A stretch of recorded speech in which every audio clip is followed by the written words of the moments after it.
Hey guys, it's Ben the Coin Geek at Old Pueblo Coin, and today I have an open box for you from PMG of all things. Not Run DMC, from PMG. I know it's hard to understand sometimes what I say.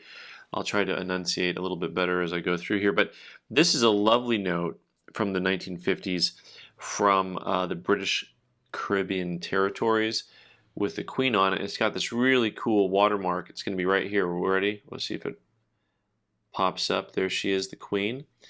All right, and also you can see it had this strip here, which was also a security feature. It only took us like what, 50 years to catch up to what the Brits were doing. That's great.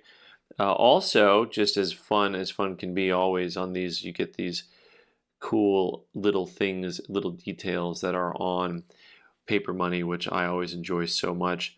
A lovely, lovely note. And this guy here, let's look at the back.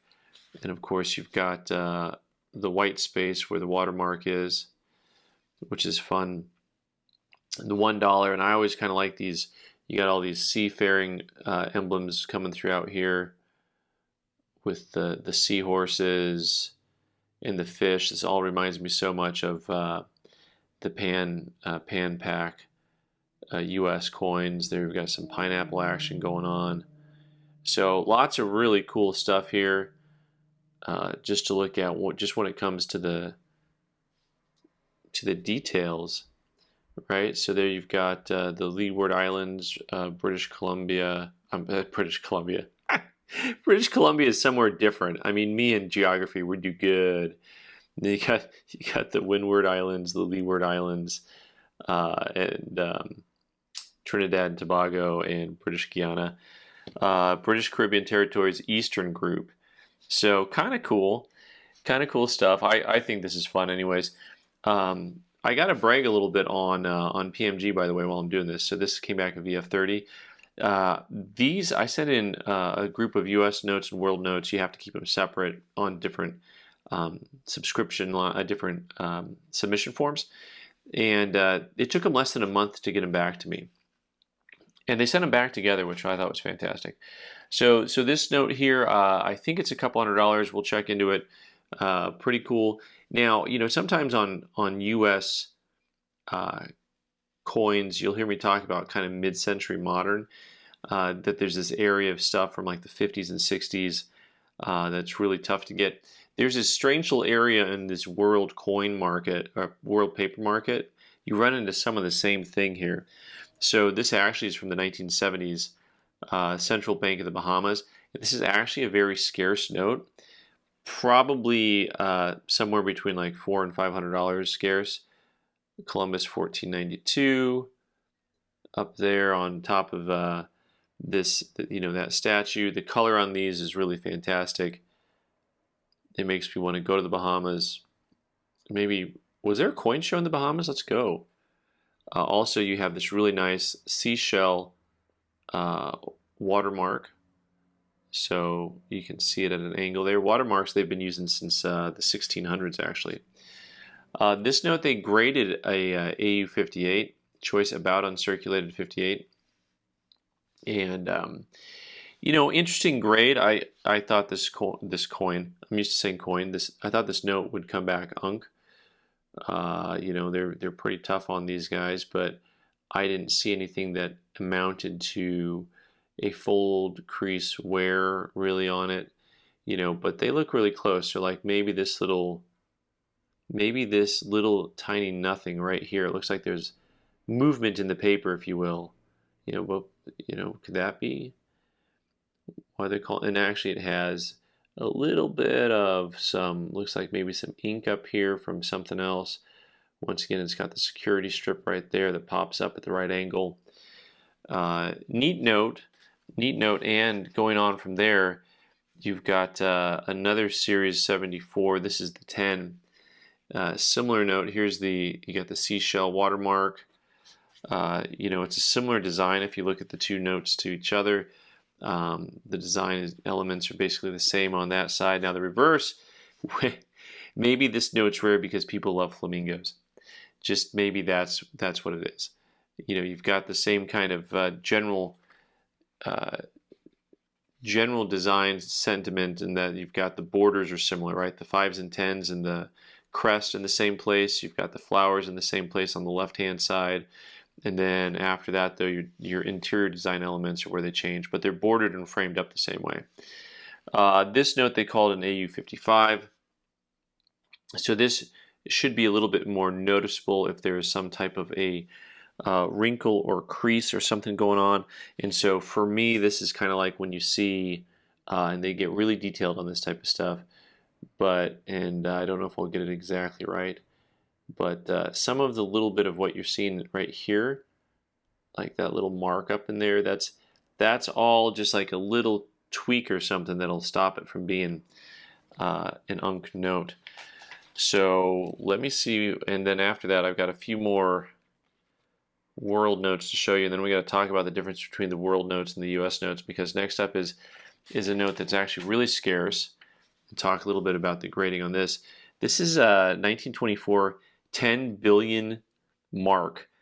So for those of you who don't know, Germany went through hyperinflation in the 20s, the teens into the 20s. And so in a note like this, you can see all kind of like the wrinkling going on, all this wrinkling effect here. You know, and as soon as you get that, you're dropping the grade sometimes dramatically. It depends on how many wrinkles you'll see. The note itself has a real nice body to it still, and they called this a VF25. And on this note here, let me see. I was going to see if they had any more mention of the. They don't mention the watermark on this, but that's cool. This area here, that's actually a watermark, because when you flip it over, it's just blank, right? So it's got a real nice watermark to it, which I thought was a pretty nice feature on this. This note is probably a $500 note. It's not exactly. I'm not exactly sure how much it is in the market, because I'm just not finding a lot of records of them selling. So VF25 is kind of a nice middle grade on a note like that. And then we get into some fun US notes. I say fun because welcome to Tucson, folks. This note's about a $1,500 note. This note has a lot of little crinkles and wrinkles to it and wear. That's easy to see, just what I call good old honest wear. And so you can start to see just all the folding and creasing and wear on the note. They called this one a 20, VF20. So this you know, the banks of Tucson are pretty scarce. This is a note that I bought from a customer raw and got certified, obviously because it's coming back here in my open box video, but really something that locally I have a lot of interest in Arizona banks and bank notes. And I'm just really happy with the note overall, because I thought it would grade out about a VF, and it did. So let's move on to something that everybody wants to see, is excited to see, and that is the most beautiful US note ever made, in my opinion. This 1896 silver certificate, which is called the Educational Series. They made a 1, a 2, and a 5. And I think this one's the most beautiful. A lot of people think the 5 is the most beautiful. This is, by the way, one of my favorite little trivias. Martha Washington is on the 1896 $1 silver certificate. Now, I have had, you know, I had read some articles where they're talking about putting Harriet Tubman on the $10 bill, which would be awesome, I think. But they had said no woman had been on U.S. currency, and I said, well, no, except for Martha Washington, you know. Am I not woman? Do I not bleed? Something like that. So one of the things that I love about this note is not just the imagery. You know, this is the gal pointing to the Constitution over here. I love the fact that you can actually go ahead and read this part of the Constitution. I think that's awesome. And then, you know, all the little details of the signers up here, all the way around. It's just a fun note. And then for those of you who collect Mercury dimes, you recognize the fasces right there. And just something that's really an outstanding looking note. They call this a VF30. It's a nice middle grade note. This is something that runs about $750. They do note erasure and foreign substance, right? So this is one of those things I've argued for NGC and PCGS to do more details on their labels. If you have the ability to describe something that's on there or different about the note or the coin, as it were, then you should mention it, right? That's what I think. All right, last but not least, no, not last. I got one more before I get to the last but not least part. I have this Bullion Bank $2 bill, which is a remainder note. Remainder means that it hasn't been signed, or it hasn't been numbered either in this case. Sometimes they'll be numbered and not signed, but a lot of these notes were hand signed. I just want to look at this trippy pattern on the back of this note here. This caught my eye immediately with the conical shapes that overlap, and right now all I can hear is I just say some psychedelic music. But then actually I was just thinking about, now I can't think of the name of the song, Into the Future. What is that song? Why can't I think? I'm getting all my bands mixed up. So this is a nice choice uncirculated 63. This is also fun because it's called the District of Columbia, Washington, 1862 Bullion Bank, $2 bill. So it's got a lot going on there. It's a $2 bill, Washington, D.C., called the Bullion Bank. How cool is that? I think this one's a few $100. I got to do a little more research on that still. But overall, it's pretty cool. And then last but not least, I've got a little group of these 1928 B series dark green seal $20 bills, consecutive numbers here, 88, 89, 90, 91, and we've got grades of 64 on the top note and then 63s throughout.